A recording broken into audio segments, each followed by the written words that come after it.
We're having more people on the walking trails. We're having more people in the exterior tennis courts that are available. And really all it's doing is putting people closer to each other and preventing them from exercising and maintaining a proper level of immune health that is well understood as a very key component in combating coronavirus. Speaker, your time has expired. I would like to, I'm sorry? Can you wrap up, sir?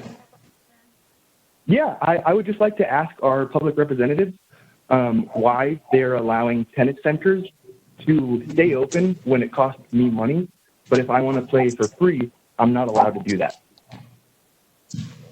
Okay, thank you.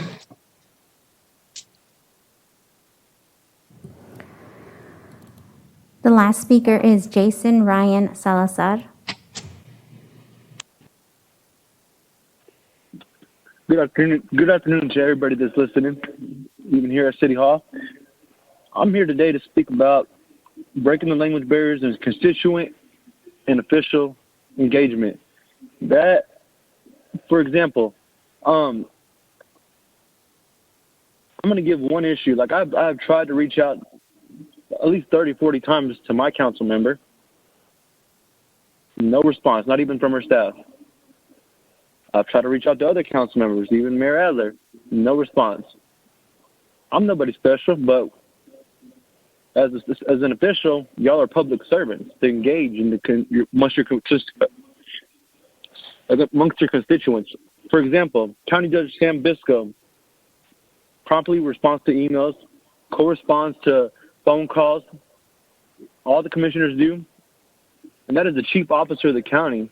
On top of that, now if there was better transparency and communication between the constituents and the council members that I'm seeing right here in front of me, then there might be an alleviation and a resolution that there wouldn't be so much anger on the streets and anger from y'all's people on the outside.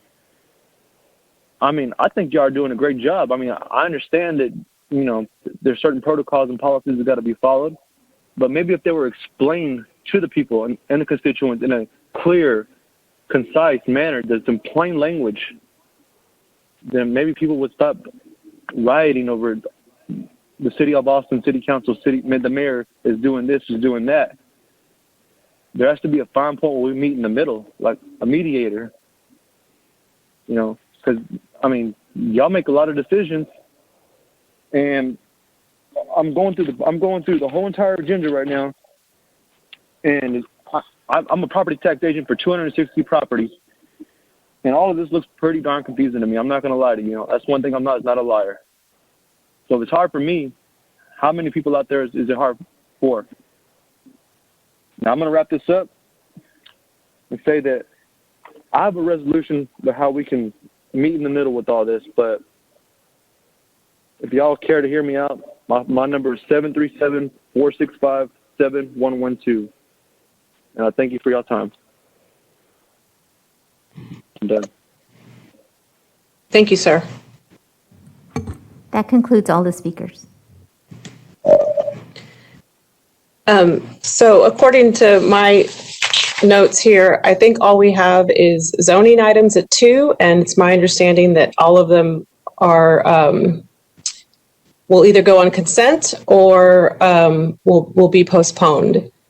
And I'm only asking this because I'm trying to determine if I have time to get home to do a child trade-off with my husband, who then has to go to a work thing. If we think there's going to be lengthy discussion at 2, I need to change locations. But if we think it's going to be really quick, I can stay here in the office. So does anybody think they will be pulling anything? And of course you can change your mind at 2, obviously, but I was just curious if anyone knows if they'll be pulling anything off of consent. Okay, thank you. So then we are in recess till 2 o'clock. There is no executive session today, so we are in recess till 2 o'clock. See you then.